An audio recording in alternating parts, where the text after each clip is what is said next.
RCN. Le son de la différence.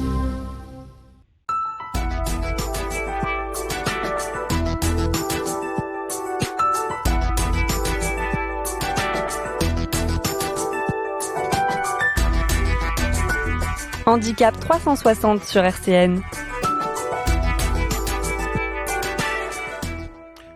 Bonjour à toutes, bonjour à tous, vous êtes sur RCN, vous écoutez Handicap 360, Patrick Fèvre pour vous servir avec Sylvie Maillard, ma complice du jour. Notre ami Loïc Affray n'est pas parmi nous aujourd'hui.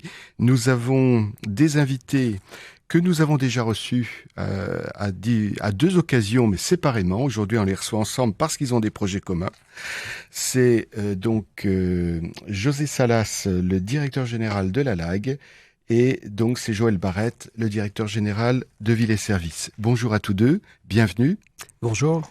On va évoquer plein de choses parce que vous avez des dynamiques qui vous sont propres et puis vous avez des dynamiques communes sur les territoires avec plein d'ambitions, plein de projets et on a envie de les écouter. Alors c'est vrai que dans Handicap 360, on a l'habitude de donner la parole aux personnes handicapées en premier lieu, mais c'est vrai que de temps en temps, on aime aussi se pencher sur les personnes qui font le secteur sanitaire et le secteur médico-social, qui construisent l'offre de services de demain et qui permettent effectivement d'apporter du réconfort, du bien-être, des soins, de l'accompagnement jusqu'au domicile. Et cette offre de service, elle est en constante évolution et vous allez nous expliquer tout cela. Voilà, donc je ne sais pas qui veut commencer. Joël ou José? Joël, je t'en prie, si tu souhaites. Ouais, ok. Voilà, on vous écoute. Peut-être par une présentation générale de Ville et Services.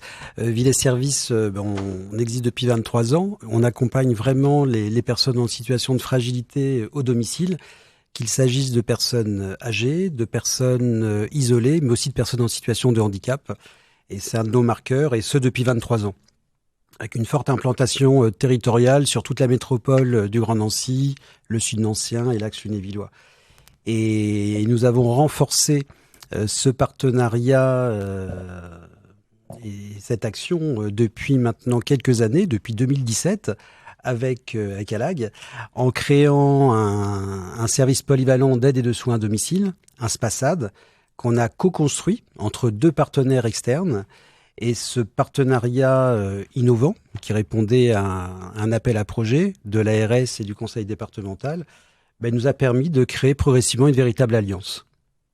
Alors, on est parti d'un partenariat pour aller vers une alliance dans le champ des handicaps et de la personne âgée à domicile. Voilà pour présenter de façon générale, avec différentes étapes depuis 2017, avec une plus grande imbrication entre nos équipes d'intervenantes, aides-soignantes et auxiliaires de vie, assistantes de vie, et un vrai travail d'imbrication entre nos encadrantes, nos responsables de secteur et les infirmières coordinatrices d'ALAG. Et puis je vais remonter les directions, bien sûr, un vrai travail de coopération et de croisement d'idées entre directeurs. Et puis bien sûr, on remonte à la gouvernance, un vrai travail de gouvernance, et j'aurais pu commencer par là évidemment, qui a permis en fait de définir une véritable stratégie commune et partagée. C'est encouragé par les pouvoirs publics, ces initiatives de coopération entre les établissements et services? Bien sûr. Oui, on est vraiment dans le virage qu'on qualifie de virage domiciliaire depuis maintenant quelques années, et on s'inscrit complètement dans cette stratégie, l'un comme l'autre. Et Ville et Services, c'est notre métier, c'est notre métier, le domicile, aider, prendre soin, accompagner la personne à domicile dans les meilleures conditions possibles et le plus longtemps possible, et tout public. Ça, c'est une dimension importante. J'ai parlé des personnes fragiles, des personnes âgées, des personnes en situation de handicap, mais c'est vraiment tout public parce que ce sont également les familles.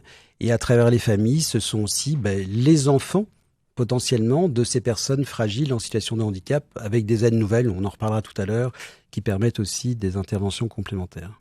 D'accord. Donc, est-ce qu'on peut dire que c'est un acteur de l'accompagnement et un acteur du soin qui se mettent ensemble pour développer un service commun avec des cultures qui s'imbriquent et qui rendent des services de proximité sur les territoires ? À l'origine, on peut dire ça. C'est-à-dire qu'à l'origine, c'est vrai que on était très marqué, l'un aide, l'autre soin. Et je dirais que c'est toute la force de nos organisations. Et ouais, nos organisations, nos hommes, de nos femmes, nos gouvernances, c'est de savoir nous adapter. Et très clairement aujourd'hui d'appartenir au médico-social. Et aujourd'hui, l'aide fait partie des équipes de soins. Et donc on est vraiment beaucoup plus dans une imbrication et dans des complémentarités. Et on travaille sur les compétences, justement, des compétences partagées et complémentaires entre nos professionnels, du domicile, hein, mais aussi encadrant, alors qu'on était dans des systèmes beaucoup plus cloisonnés, en effet, en 2017. Donc on va vers quelque chose de beaucoup plus imbriqué. D'accord. José, peut-être ? Oui. Effectivement, donc notre association, nous à l'AG, je vais la résumer très rapidement. Donc, principalement axée sur son cœur de métier, qui est la prise en charge des personnes en situation de handicap en établissement, puisque nous possédons des maisons d'accueil spécialisées, et cela depuis de très nombreuses années. Et nous avons effectivement, depuis maintenant 4-5 ans, engagé une véritable réforme de notre projet associatif et de développement, avec une intention très fortement ancrée, qui est de ne pas se contenter du modèle institutionnel tel qu'il existe, tel qu'il a existé, qui existe toujours et qui se doit de s'adapter aux nouvelles orientations de nos politiques publiques. Et c'est vrai qu'en ce sens-là, malgré ce qui constitue notre cœur de métier, nous effectuons une torsion, et je dirais une transformation de notre offre, en allant effectivement vers déjà les personnes âgées, qui a été, je dirais, la première ouverture, en reprenant un service de soins à domicile il y a de cela maintenant 7 ans. Et puis dans un deuxième temps, c'est effectivement ce partenariat qui pour nous doit constituer, je dirais, le modèle d'accompagnement du domicile de demain, à la fois vis-à-vis des personnes en situation de handicap, mais aussi des personnes âgées. Et c'est vrai qu'on doit amener de grandes transformations, effectivement, sur les registres de compétences, dans un secteur qui, comme vous le savez, est aujourd'hui très, très bouleversé, très en tension par la crise des vocations, mais en même temps, je dirais, par la nécessité de redéfinir les modèles d'accompagnement, d'une part, qui se doivent d'être beaucoup plus flexibles, beaucoup plus adaptatifs, beaucoup plus réactifs, beaucoup plus agiles. Donc cette agilité, il faut qu'on la retrouve à la fois dans notre modèle de développement, et c'est en cela qu'effectivement on peut imaginer des rapprochements qui vont venir perturber, percuter effectivement nos modèles organisationnels, mais qui en même temps sont le nécessaire pour pouvoir effectivement s'orienter vers le futur. Donc on sort de nos zones de confort, ça c'est effectivement une première réalité, sortir de nos zones de confort, rentrer dans des zones de turbulence qui sont effectivement des intentions de partenariat, de projets communs, et derrière, plus encore, c'est de construire des modèles.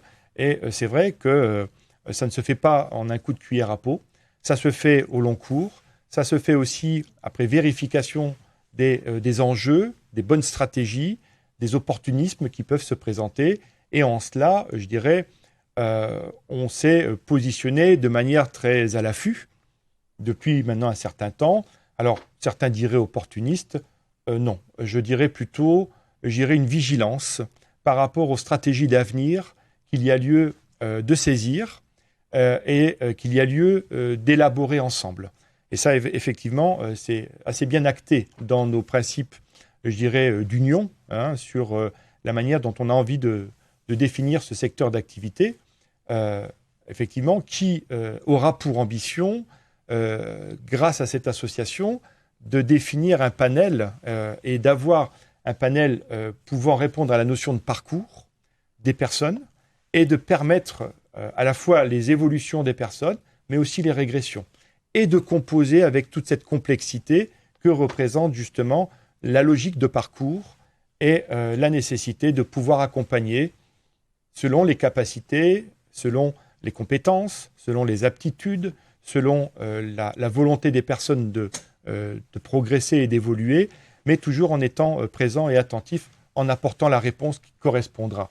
Alors c'est vrai que ça, c'est pas simple, parce que là, effectivement, on doit démonter nos carcans, je dirais, de fonctionnement, nos modèles, et faire tomber, je dirais, certaines certitudes que l'on peut avoir du bien fondé de nos actions, et surtout de faire tomber certaines croyances.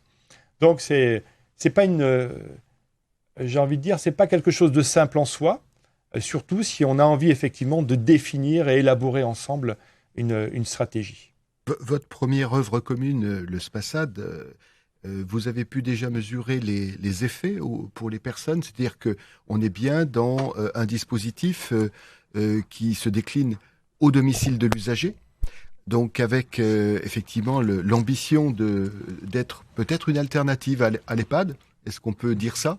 Donc, est-ce que vous avez mesuré la plus-value pour la personne dans l'objectif de maintien à domicile, de choix de vie, voire d'anticiper aussi, grâce à une ingénierie partagée, des moments difficiles? On parle de parcours, c'est-à-dire éviter que la perte d'un conjoint, un accident de la vie ne se traduise par un drame que l'on ne pourrait pas anticiper, vous voyez. Donc l'idée, c'est est-ce que effectivement ce virage inclusif avec votre service partagé du soin et de l'accompagnement à domicile apporte la plus-value attendue? Alors, sur cette question, aujourd'hui, l'idée du maintien à domicile, c'est effectivement de pouvoir développer un accompagnement de la personne, voire des couples personnes âgées, voire des personnes en situation de handicap, voire des couples de personnes en situation de handicap, et de pouvoir les accompagner le plus longtemps possible, et j'ai envie de dire dans les épisodes de la vie et dans les difficultés de la vie, que ce soit une hospitalisation, que ce soit un retour d'hospitalisation, que ce soit une fin de vie. Et en cela, notre parti pris, c'est effectivement que la personne reste au domicile, j'ai envie de dire le plus longtemps possible, et qu'on puisse organiser un accompagnement au bout de la vie, si c'est nécessaire. Donc, en ce sens, on a effectivement à travailler sur les compétences de nos salariés. Et là, effectivement, on met dans le pot commun les professionnels, les compétences que l'on a, certains d'entre nous, et que l'autre n'a pas. Et c'est vrai qu'on essaye de réfléchir à un modèle qui accompagnerait et qui surtout permettrait de s'appuyer sur les compétences disponibles chez l'un ou chez l'autre. Oui, la plus-value du Spasad, sans aucun doute, on est moins en silo. C'est-à-dire, un des objectifs clés, tu l'as très bien dit, c'est la notion de parcours de la personne aidée, du bénéficiaire. Et donc, on n'est plus dans le tout exclusif domicile ou dans le tout exclusif institutionnel. Et donc, même si notre volonté, notre ADN, c'est bien de faciliter le maintien à domicile, rien n'empêche le passage par de l'hébergement temporaire. Il y a aussi toutes les actions que l'on fait aussi par rapport aux aidants. Donc la notion de répit, c'est quelque chose qui a du sens. Et donc en fait, on est dans de l'alternance aujourd'hui plus qu'autre chose entre on facilite le maintien à domicile sans pour autant ne pas être en capacité d'activer des solutions d'hébergement temporaire ou d'autres solutions, parce que c'est pas que l'hébergement temporaire, de SSR, et ça nous semble un point essentiel. Et pour répondre aussi de façon peut-être plus concrète sur la plus-value du Spasad, ce sont aussi des interventions croisées entre nos professionnels, aides-soignantes et auxiliaires de vie. Ça, c'est important. Voire, même si c'est pas la vocation première, dans certaines situations, parce que personne à risque, parce que obésité, des situations conjointes. Voilà. Ce sont des métiers attractifs. Vous réussissez actuellement à recruter les personnes dont vous avez besoin? C'est une excellente question. J'en souris. Personnellement, moi, je suis directeur de Villers Services depuis 10 ans. Donc, j'étais dans d'autres secteurs d'activité assez différents 10 ans avant. Moi, j'estime encore aujourd'hui que c'est un secteur attractif et passionnant. Voilà. Alors, c'est vrai, quand je dis ça, je vais pas dans l'ambiance générale. Certes, on a des difficultés d'attractivité. On a des difficultés de recrutement, des difficultés de fidélisation. Les salaires sont pas obligatoirement très élevés, on va pas se le cacher. Il y a la loi Ségur. Dans le secteur associatif, on a la chance, mais la chance on l'a aussi provoquée, d'avoir négocié au niveau national avec les partenaires sociaux une revalorisation forte au niveau de la convention collective avec l'avenant 43. Donc, qui vient de voir le jour depuis le 1er octobre 2021. C'est enfin une reconnaissance pour l'ensemble des professionnels, du domicile, des intervenantes, mais aussi administratifs, d'une remise à flot par rapport au marché. Voilà, et par rapport aussi au marché médico-social. Donc ça, c'est un point très important qui aura un effet très probable, parce que c'est trop récent pour mesurer l'impact, sur la fidélisation du personnel, sur l'attractivité de certains profils, mais sur des profils peu qualifiés, peu diplômés dans notre secteur d'activité, on ne sera pas suffisamment attractif parce qu'aujourd'hui, tous les secteurs recrutent, donc ça reste une difficulté. Moi, je dirais l'attractivité, on doit aussi se différencier par autre chose. Et là-dessus, je crois qu'on se rejoint également très bien avec José Salas, c'est aussi sur l'innovation. On en parlera tout à l'heure, mais c'est aussi l'innovation sociale, l'innovation managériale, l'innovation organisationnelle et aussi l'innovation de services, d'offres de services. Et on y reviendra tout à l'heure. Et ça, ce sont des marqueurs importants. En tous les cas, dans notre projet Ville et Services, mais aussi dans notre projet commun avec ALAG. Et clairement, aujourd'hui, c'est des éléments d'attractivité. Alors, pas toujours suffisants, c'est évident, mais que nous, on souhaite valoriser auprès de candidats potentiels. J'ajouterais que si on demande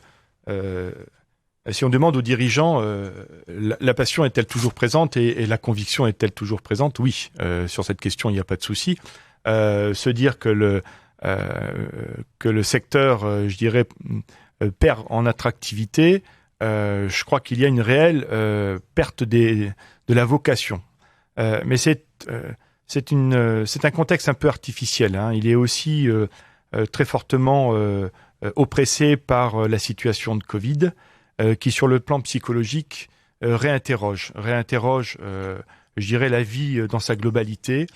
Et qui dit vie, dit aussi projet de vie, dit aussi projet professionnel, dit aussi projet familial. Et là, effectivement, le sens des choses est particulièrement perturbé. Donc forcément, ça se répercute aussi sur notre secteur d'activité, qui en plus de ça est un secteur, comme on le sait, dans lequel on vient travailler parce qu'on a des convictions et des croyances fortes, et qu'on croit surtout dans la valeur humaine, dans l'altérité. Et que cette question, elle est un peu bafouée aujourd'hui. Elle est bafouée parce que derrière se pose aussi, pour ces personnes, la question, je dirais, de la qualité de vie. Et c'est un équilibre pour l'individu, de composer entre sa vie professionnelle, ses engagements, ses convictions, ses valeurs et son travail. Donc tout ça aujourd'hui est en déséquilibre. C'est ça ce qui est en train de se passer, me semble-t-il. Donc forcément, la question de la vocation n'a plus le même sens. Mais elle n'a plus le même sens, pas parce qu'il y a une perte, mais parce que d'autres éléments extraordinaires viennent peser sur ces transformations. Donc ça ne nous aide pas. C'est clair aussi que ce qu'on attendait de notre secteur d'activité, en l'occurrence ce secteur de l'économie sociale solidaire qui devait constituer, je dirais, une évolution d'avenir, un nouveau secteur économique en expansion, il bat de l'aile. Il bat de l'aile parce qu'on ne valorise pas les gens pour le travail qu'ils effectuent. Et ça, c'est une vraie question sociétale qui est mise sur la table et sur laquelle on doit réfléchir. Alors c'est vrai qu'on est toujours, nous, les dirigeants, à devoir composer entre nos références, nos convictions, les évolutions du secteur, les négociations avec nos représentants du personnel, la valorisation de ces métiers parce qu'on y croit, nous, à notre secteur d'activité. Et puis en même temps, on a aussi à développer et à imaginer de nouvelles formules d'accompagnement, de nouveaux dispositifs d'accompagnement. Et on se doit d'être innovant. Donc, c'est vrai que si on se laisse impressionner par par l'ambiance actuelle, eh bien, on risque de rester figé. Donc c'est vrai qu'on doit développer beaucoup d'énergie si on veut effectivement maintenir notre outil de production qui est effectivement, en d'autres termes, la qualité de l'accompagnement que l'on a envie de développer. Et en cela, nous, on est convaincus de notre nécessité sociale, on est convaincus de notre devoir qui par rapport à toutes ces personnes. Pour autant, c'est clair que on traverse en ce moment une période un peu compliquée, mais qui on sortira le parapluie, on se protégera, mais qui en aucune manière ne devrait perturber l'élan qui est le nôtre et la course que l'on a engagée. On est à l'antenne, donc des personnes en recherche d'emploi nous écoutent. Donc si vous avez effectivement des messages à passer, on peut vous contacter actuellement. Quel profil vous recherchez, quels sont les domaines dans lesquels vos associations sont susceptibles de recruter prochainement ? Alors là, on va se rejoindre parce que déjà, que ce soit à Villers-Services ou à la Lague, aujourd'hui, on cherche des auxiliaires de vie, des personnes qui puissent accompagner, qui puissent s'articuler dans une équipe de travail avec des aides-soignantes, des infirmières et d'autres personnels de la vie quotidienne qui pourraient être intervenant soit au domicile ou soit en institution. On recherche des infirmiers, bien évidemment, et bien évidemment des aides-soignants pour nos services d'accompagnement à domicile et nos services institutionnels. Donc, en fait, à tout niveau de qualification, il y a des opportunités d'emploi pour des personnes motivées. Oui, très clairement, auxiliaire de vie, assistante de vie, aide médico-psychologique. Oui, on a vraiment besoin de ces forces vives, et on leur propose, c'est ça qui est important, tout un travail d'intégration, de formation et un parcours de mobilité. C'est important, c'est même essentiel. Même sur des personnes peu qualifiées, non diplômées, bien évidemment, mais y compris des personnes qualifiées, diplômées. On parlait tout à l'heure de sens. En effet, on doit nous renforcer la notion du pourquoi, du sens, c'est un point essentiel, mais on doit aussi le mettre en forme, le rendre de façon très concrète pour des personnes qui intègrent nos structures respectives. Concrètement, à quel guichet les personnes s'adressent ? Il y a un numéro de téléphone, des modalités ? Oui, très clairement, les personnes peuvent contacter. Alors pour Villers-Services, clairement, oui, 03 83 28 46 05. Et je vais donner un mail générique rh.qualit comme qualité sans l'aigu, @ville-du-6 et-du-6 service au pluriel.com. rh.qualit@villesservices.com. Si je peux me permettre. Je vous ai entendu, vous avez un très très beau projet, me semble-t-il. Mais pour être plus terre à terre, on va dire, ou pratico-pratique, comment ça se passe sur le terrain ? Deux équipes qui sont pas sur le même lieu, qui vont peut-être chez les mêmes personnes. Enfin, comment vous organisez en fait vos équipes pour qu'elles puissent travailler ensemble en toute intelligence, enfin en bonne intelligence ? Oui, c'est une très bonne question. Et surtout qu'on vient initialement de deux cultures probablement différentes, mais en tous les cas complémentaires, plutôt l'aide et le soin. C'était un vrai travail d'acculturation. On l'a dit, 2017, c'est pas si vieux que ça, mais il y a eu un gros travail de fait, de rencontres de nos personnels, de travail en groupe de travail, gouvernance, directeur, encadrante, et en associant aussi des personnes clés, des personnes ressources, aides-soignantes et auxiliaires de vie. Donc ça, c'était un travail.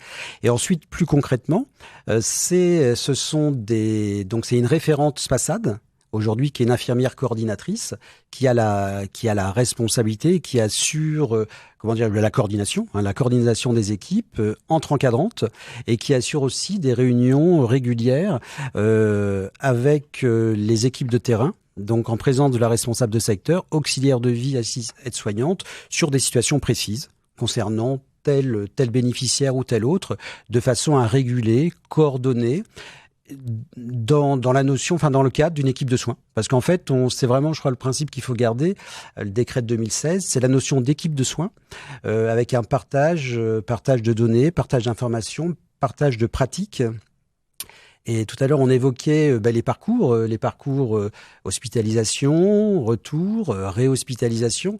Et c'est ça qui est important, c'est tous ces moments de rupture de parcours qui nécessitent une vigilance, une attention particulière et qui peuvent nécessiter une réévaluation, un déplacement à domicile, où là on refait un point.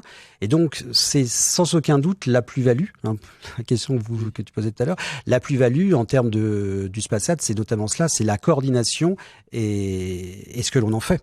Et ce que l'on en fait derrière, c'est une prise en charge, un accompagnement du coup et qui va évoluer, différenciant pour la personne aidée. Et voir les dons, pour la personne aidée et les dons. Plus concrètement encore, si on repart de la personne accompagnée, la personne vit à son domicile, elle vit seule ou avec son ami, son compagnon, son époux, son épouse, et derrière s'organisent les intervenants. Les intervenants, c'est l'aide-soignante qui va venir faire un soin le matin. Si on prend une journée type, elle vient, elle arrive au domicile, elle fait les soins, elle lève la personne, fait les soins, fait une toilette aux alentours de 8h, 9h, c'est variable. Et puis, dans un deuxième temps, elle va passer le relais à l'auxiliaire de vie qui peut-être viendra en fin de matinée faire la préparation du repas ou faire un accompagnement à la prise de repas. Quand son travail est terminé, dans un relais, reprend l'aide-soignante derrière pour soit éventuellement un coucher le soir, soit de nouveau une aide repas, soit une toilette, et c'est comme ça que ça s'articule. Et puis, quand on est face à des situations de plus grande urgence, c'est souvent le vendredi, la personne quitte en tout cas l'hospitalisation, derrière, notre infirmière coordonnatrice va tout de suite s'organiser à partir du moment où elle reçoit le message que la personne est à son domicile pour organiser la prise en main du week-end. Donc ça peut être compliqué, ça se fait dans l'urgence. Il faut tout de suite préparer les personnels et articuler les interventions des uns et des autres avec bien sûr l'infirmière qui peut être aussi amenée à intervenir, l'infirmière du secteur. Et tout ça, j'ai envie de dire, c'est à partir de notre équipe que les choses s'organisent. Donc c'est vrai qu'on connaît nos personnels, à la fois ceux du soin et ceux de l'aide, et on sait derrière construire la réactivité qui s'impose pour apporter la bonne réponse aux besoins de la personne. Voilà. Et ça peut s'organiser 7 jours sur 7, 365 jours par an. Donc voilà, concrètement, c'est comme ça que ça se passe. Et si derrière, on doit faire des alertes, eh bien, l'auxiliaire de vie, la personne qui est au domicile, qui doit faire une alerte, qui doit avoir, une information médicale, qui veut interpeller le médecin, eh bien, on a là aussi des circuits qui fonctionnent pour faire remonter l'information et aller interpeller qui de droit, de façon à développer la plus grande réactivité auprès des personnes. Être au domicile, ça ne signifie pas des lenteurs de prise en charge et d'accompagnement. Mais éventuellement pour une prise en charge à l'hôpital, par exemple. Si on doit l'organiser, oui. Oui, aussi. Oui. Je vais compléter. Et là, on s'inscrit vraiment dans les dispositifs expérimentaux de SPASAT d'urgence. Aujourd'hui, c'est à titre expérimental au niveau local. Et on sait et on tend déjà vers ce type de pratique professionnelle dans le cadre de notre alliance. Et vous constatez une osmose entre vos équipes pour que ça fonctionne bien, est-ce que vous constatez aussi qu'il y a cet engagement parce que c'est quand même un engagement dans le milieu de l'aide aux personnes, quoi. Pour être franc avec vous, personnellement, José le sait très bien, moi c'est ce que je craignais le plus dans la phase amont. C'est-à-dire je craignais des difficultés relationnelles entre nos équipes, notamment de terrain, aides-soignantes et auxiliaires de vie. Et en fait, ça a assez vite matché. D'accord. Ça a assez vite matché. Il y en a une qui se voit un peu au-dessus, peut-être une autre un peu en dessous, mais ça a assez vite matché, on l'a facilité. L'enjeu, ça a plus été au niveau des encadrantes. Mais ça s'est fait très bien, ça demandait un petit peu plus de temps, et aujourd'hui, ça fonctionne bien, voire très bien. Donc, oui, il y a une belle articulation. Oui, puis j'ai bien compris que vous aviez aussi fait pas mal de formations. Oui. Donc, ça aide. Oui, alors après, là aussi, ça fait partie, je dirais, des convergences entre nous. C'est-à-dire lorsque on réfléchit, par exemple, l'attractivité de nos structures, nos établissements, plutôt que de travailler chacun dans son coin, on s'accorde des temps où on partage, où on va effectivement, avec des cadres qui sont plus institutionnels, à parler de questions en lien qui semblent comme ça de prime abord ne pas présenter d'intérêt, mais on se rend compte dans les échanges et dans les discussions que chacun peut apporter aussi une part de réflexion dans ce qu'on peut imaginer comme transversalité entre nous. Et donc, ça permet effectivement de faire progresser à la fois nos mentalités et surtout de faire évoluer les a priori. Et ces a priori, on les fait évoluer grâce à la confrontation entre les salariés, entre eux, dans ce qu'ils ont dans le ventre, dans ce qu'ils ont à développer comme bonne pratique. Et effectivement, ces interactions, au fil du temps, elles ont favorisé une vraie qualité de travail collaboratif. Voilà. Donc, et c'est vrai qu'on s'est rendu compte, et ça c'est un des marqueurs de cette évolution, que nous avons avancé sur des projets, nous avons répondu à des appels à projets, on développe aujourd'hui du coaching sportif, c'est un bien grand mot, mais pour des personnes qui avancent en âge, et on fait de la gymnastique adaptée, et on a là aussi répondu à des appels à projets, on a des petits projets, et c'est vrai que chaque fois qu'on a une subvention, qu'on développe un projet, c'est une nouvelle pierre qu'on apporte à l'édifice, et qui redonne confiance effectivement dans cette collaboration et dans cette ambition qui est la nôtre de justement pouvoir travailler en coopération entre salariés qui sont peut-être d'horizons différents. Mais quand on regarde de près, finalement, les horizons ne sont pas si différents que ça. Et puis, les compétences attendues chez les uns et les autres ne sont pas si différentes que ça.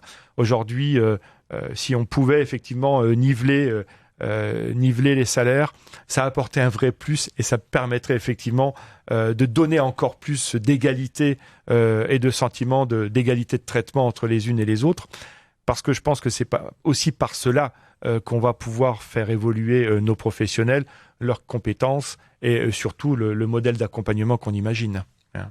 Oui, c'est vrai qu'au-delà des compétences, on est de plus en plus sur des aptitudes. C'est qu'on recherche tant sur de la mobilité interne qu'en attractivité lors des recrutements.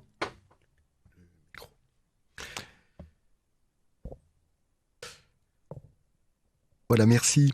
En tous les cas, merci pour cette question, Sylvie. C'est vrai que dans le secteur médico-social, il faut construire sur la culture, et une culture partagée entre deux organisations, ça prend du temps à se mettre en place, et vous l'expliquez parfaitement. Le temps passe, on a 2 autres chapitres à évoquer. J'avais comme une dernière question sur celui-ci. Vous avez tous les deux évoqué à un moment donné la question du répit, donc derrière, bien sûr, la situation des aidants familiaux, conjoints, partenaire en tout cas de la vie, et en quoi vous vous appuyez sur les aidants, et quelle est la dimension d'accompagnement que vous proposez justement pour les aidants des personnes? Dans les déterminants de la prise en charge à domicile, il y a bien évidemment la personne elle-même, la personne aidée. Il y a son environnement, et son environnement familial, relationnel. Et dans cet environnement, il y a d'abord le conjoint, qui est souvent l'aidant, pas systématiquement l'aidant.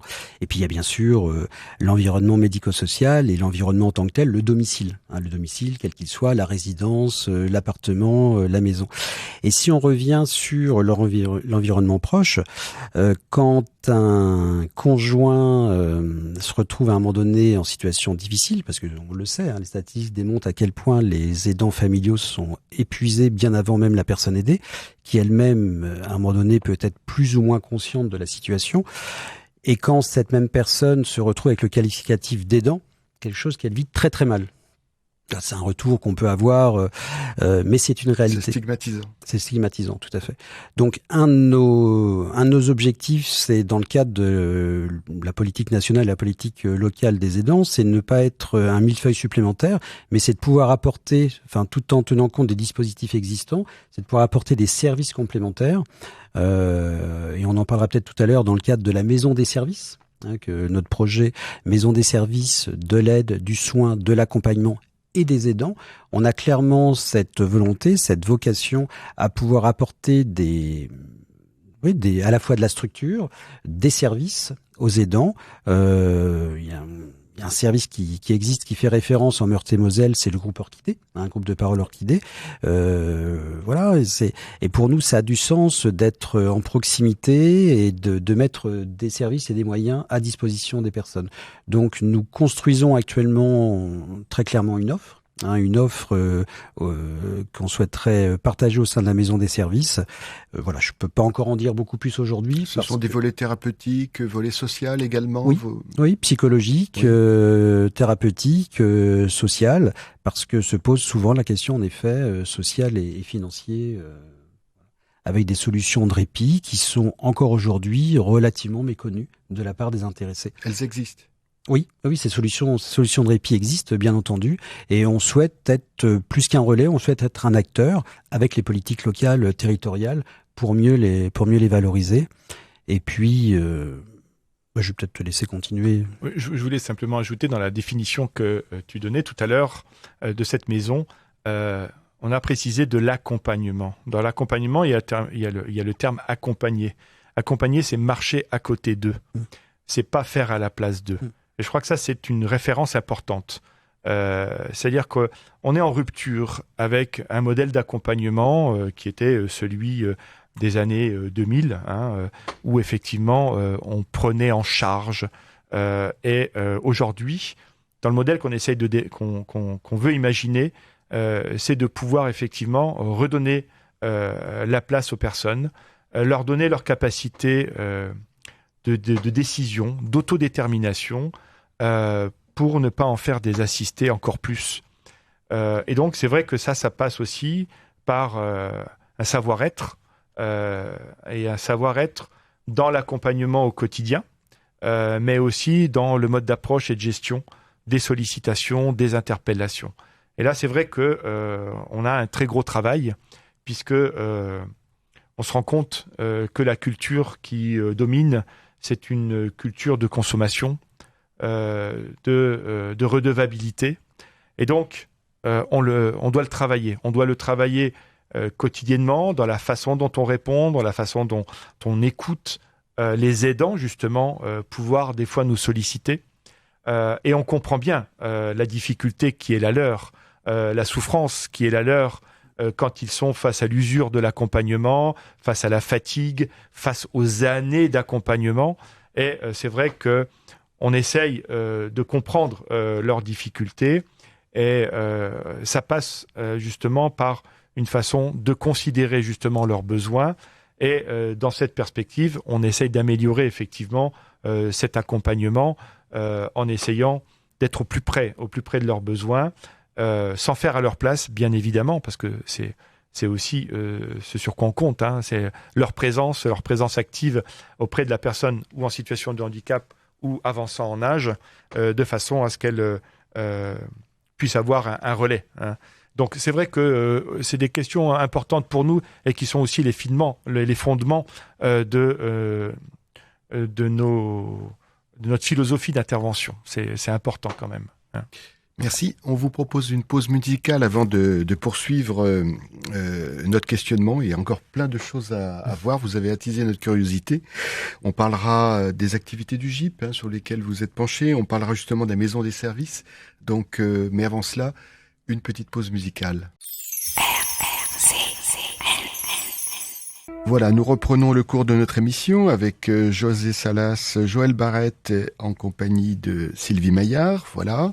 Donc nous avons eu notre première partie consacrée à une offre de services partagée, imbriquée, avec une culture commune en construction, et les témoignages de nos invités étaient effectivement extrêmement vivants concernant la déclinaison qui en est faite au titre du SPASAD, l'accompagnement à domicile qui allie le soin et les activités sociales. Nous allons maintenant voir un petit peu plus loin sur deux projets. Alors on a suivi de près ces temps derniers les difficultés qui étaient celles d'une vieille association, le GIP, qui s'est appelé au tout début Groupement des intellectuels handicapés physiques, qui était devenu groupement pour l'insertion très vite des personnes handicapées physiques, pour la petite histoire. Je sais que vous vous êtes penchés au chevet de cette association, tous les deux. Il y avait des activités diverses et variées dans les transports, le logement, etc. Il y avait même une petite sœur qui s'appelait le GAP à l'époque, groupement des automobilistes handicapés physiques. Voilà, donc pour la petite histoire, dans les années 60-70. Donc ça a été une structure importante qui a connu des difficultés et vous y avez apporté votre contribution pour la reprise des activités. On aimerait effectivement vous entendre là-dessus parce que c'est un noble projet en tout cas de vous y être consacré et savoir un peu où on en est aujourd'hui.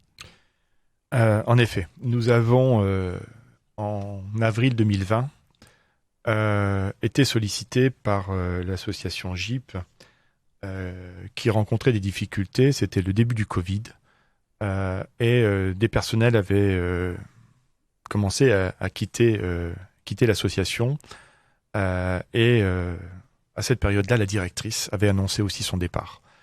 Cela a particulièrement bouleversé son président qui rencontrait des difficultés depuis de nombreuses années et qui effectivement nous a sollicité la LAG dans un premier temps dans le cadre d'un dispositif d'adossement.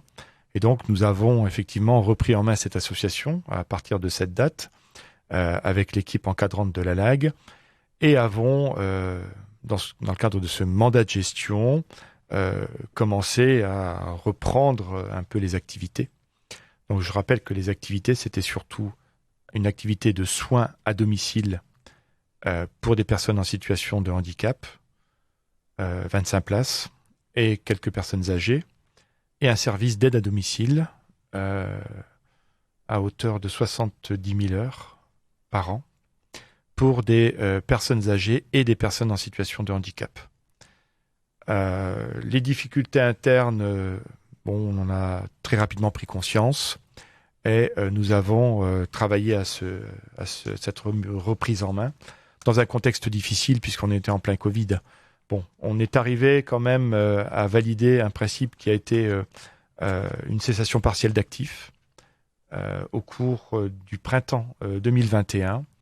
Et à ce moment-là, du fait de notre collaboration, nous avons imaginé une reprise de cette activité de manière partagée. D'où ce que nous disions tout à l'heure. Je dirais, quelle est la force de cette alliance ? Oui, elle est là, puisque effectivement, à la reprise de cette activité, on a imaginé de pouvoir continuer notre collaboration et surtout de pouvoir répondre aux besoins de cette structure en mettant en place, les forces utiles et nécessaires pour mener à bien cette entreprise. C'était ça notre idée. Et donc effectivement, on a redéfini ce qui était nos cœurs de métier.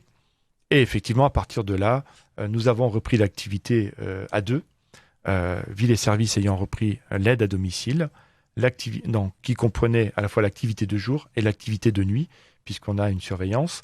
Et nous, à LAG, avons repris le service de soins à domicile personnes en situation de handicap, qu'on a fusionné avec notre service de soins, ça sur le papier, bien évidemment.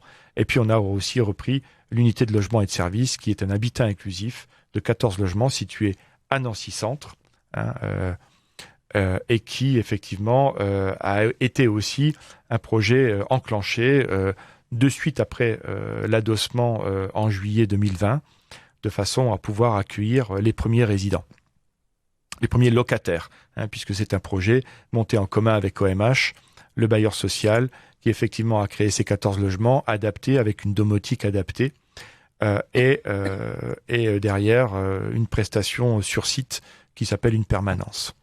Voilà, donc cette question a très vite été reprise en main, en binôme par nos équipes. Et effectivement, maintenant, depuis le mois d'avril, nous avons intégré ces activités respectivement. Et j'ai envie de dire, on est dans une phase d'inclusion qui est déjà bien avancée.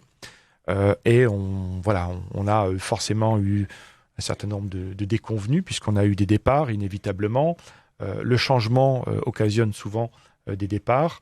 Mais on va, je pense, d'ici 6 mois, on sera, je dirais, sur un rythme de croisière et on aura parfaitement intégré les uns et les autres. Voilà. Donc une continuité de service pour les usagers et une continuité de l'emploi pour les salariés également. Alors, oui, tout à fait, bien sûr. Bien sûr, il y avait un engagement fort de reprise de l'ensemble des contrats de travail, bien sûr.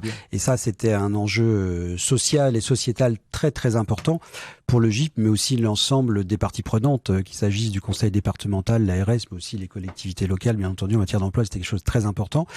Et puis, dans toute phase d'intégration, on a parlé de cession partielle d'actifs, oui, il y a une phase de transition. On va pas se mentir. Et cette phase de transition, oui, c'est à minima plusieurs mois, et les spécialistes vous disent c'est même entre 1 et 2 ans pour assurer cette transition. Donc, avec des changements d'activité, Ville et Services travaille le champ du handicap depuis à peu près 13 ans, sur 23 ans d'existence. Mais là, les éléments, les marqueurs importants sont aussi une continuité de service H24, activité du soir, activité de nuit, donc nécessité de s'adapter, ce qu'on a fait, mais s'adapter nécessite du temps. S'adapter aussi, quand on intègre une structure, c'est s'adapter par rapport à une culture d'entreprise. Voilà, on a une culture d'entreprise au sein de Ville et Services, et puis intégrer bien sûr et avant tout des hommes et des femmes, donc du personnel. Donc il y a phase de transition, d'explication auprès aussi du personnel, mais des adhérents. Nous on parle d'adhérents, pas d'usagers, mais d'adhérents usagers, de façon à pouvoir assurer dans les meilleures conditions possibles le cœur de l'activité, à savoir l'assistance à la vie quotidienne. On en parlait tout à l'heure, l'assistance à la vie quotidienne pour une personne en situation de handicap, oui, c'est le lever.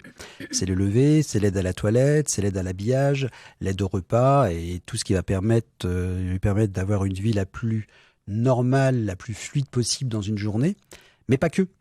Et c'est là l'enjeu, quand vous reprenez une activité qui dysfonctionnait, l'objectif c'est de reprendre les fondamentaux, consolider et dans un deuxième temps pouvoir proposer une vraie offre de service sur le champ des handicaps. Et c'est notre objectif, déjà des projets, des idées, sur l'accompagnement à la vie sociale. Et dans l'accompagnement à la vie sociale, la seule limite c'est l'imagination. Et le souhait, désir, desiderata de la personne en situation de handicap, mais ça passe par une très bonne connaissance fine de la personne.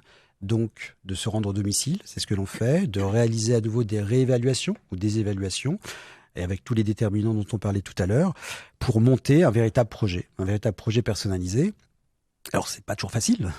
Quel est votre projet de vie? Quel est votre projet personnalisé? Il faut aider, mais derrière cela, c'est des éléments fondamentaux de citoyenneté, de vie culturelle, de vie cultuelle, spirituelle, qui vont correspondre à l'ADN de la personne, à ce qu'elle a fait.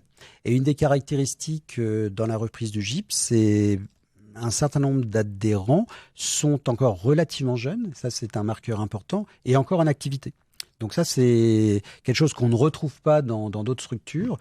Nous on avait une activité handicap, je l'ai dit, depuis 13 ans, on avait assez peu de personnes qui travaillaient. Donc là c'est un marqueur important, ça nécessite aussi une vigilance supplémentaire dans le respect d'horaires, notamment du matin, et puis c'est aussi une façon d'interagir différemment avec ces personnes.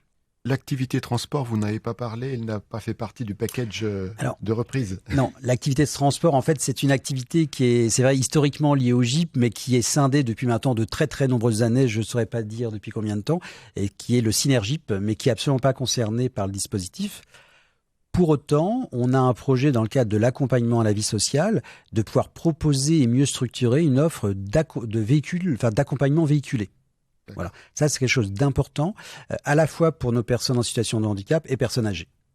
Ok, on va peut-être passer à la dernière partie parce que je sais qu'il y a aussi beaucoup de choses à y dire et on a très peu de temps pour le faire. C'est le projet de maison des services qui vous tient à cœur et qui est dans la suite logique de tout ce qu'on a entendu évidemment par rapport à la dynamique de projet. On va essayer d'être succinct s'il nous reste peu de temps, mais la maison des services de l'aide du soin, de l'accompagnement et des aidants, en fait, c'est un projet qui remonte à 2016, donc c'est pas nouveau, donc il y a eu le temps de maturer. Initialement, c'est des locaux de Ville et Services trop exigus. Voilà, on est parti. Et donc, c'est le transfert d'un siège social. Mais au-delà de ça, c'est bien au-delà de ça, c'est se retrouver au sein de Villers, au cœur de Villers, dans un bassin de vie, dans un quartier qui est le boulevard d'Aussonville, avec une vraie vie de quartier, proposer des services de proximité au bénéfice de la population. Alors quand on dit au bénéfice de la population, c'est une population âgée, mais aussi en situation de handicap, mais aussi d'actifs, d'enfants. Et donc on a construit au fil du temps une véritable maison des services avec derrière une offre. Et donc aujourd'hui, cette maison des services est partagée avec Alag, même si Villers Services en est propriétaire, mais ça renforce aussi notre alliance. Alag sera présent au titre du service infirmier dans cette maison des services. Et notre volonté, c'est de proposer une offre globale, transversale, globale, au service de cette population. Donc très concrètement, pour aller vite, c'est tous nos ateliers de prévention. On parlait tout à l'heure d'innovation en termes d'activité physique adaptée, en termes de numérisation, service de numérisation auprès des seniors, mais aussi de personnes en situation de handicap. On a lancé un service de détection des risques du logement. Donc ça, c'est un point aussi important pour faciliter le maintien à domicile et adapter le domicile avec des aides techniques, donc avec des ergothérapeutes. Ce sont aussi, c'est mettre en place et créer un jardin partagé. Mais un jardin partagé aujourd'hui, est-ce très original ? Pas obligatoirement. Mais à partir de ce jardin partagé, c'est d'être en capacité d'organiser des ateliers nutrition, des ateliers alimentation, nutrition avec une diététicienne. Et donc, l'objectif derrière tout cela, c'est créer du lien social, de l'activité, de l'animation auprès de personnes isolées, fragiles, ou qui ont simplement envie de rester citoyens, actifs et moteurs de leur propre vie.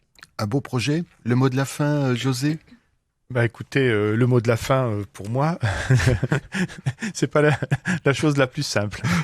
Le mot, je pense qu'effectivement, à travers cette concrétisation, je dirais, de construction et de pouvoir abriter à la fois les services de Villers Services et de l'Alag, on est parfaitement conforme à ce qui est notre vision de l'évolution de ce secteur d'activité qui est l'accompagnement à domicile et en même temps effectivement complètement installé de manière territorialisée sur un secteur dans lequel on veut être une force de proposition.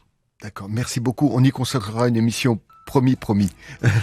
En tout cas, merci de votre présence, de la dynamique que vous représentez ensemble. Merci à Sylvie d'avoir aidé à ce questionnement et à toute l'équipe technique. Merci pour votre invitation. Merci. RCN, www.rcn-radio.org